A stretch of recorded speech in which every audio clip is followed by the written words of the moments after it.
And let's talk about some specific professions and go one by one. I'm curious to know what it's going to do to the legal profession. I know the legal profession in Pakistan probably still is in the dark ages. They carry around those big registers and files. What do you think this is going to do to them?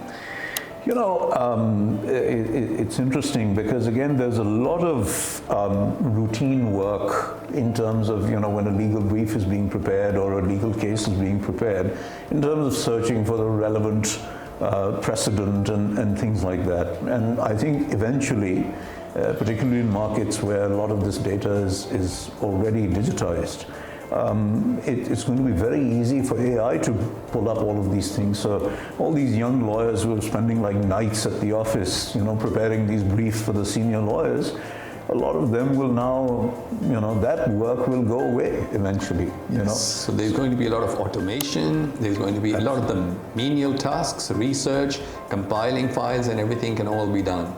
Right. So if that's all you know, the chances are you could potentially be out of a job. That's true, and you know, the scariest thing about AI, and I was listening to somebody talk about this, is that it is the first tool that humanity has invented, which at some point in its development can become completely independent of humankind and make its own decisions and do things on its own.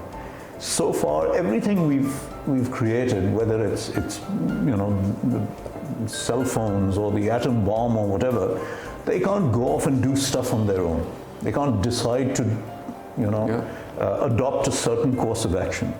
But eventually AI can.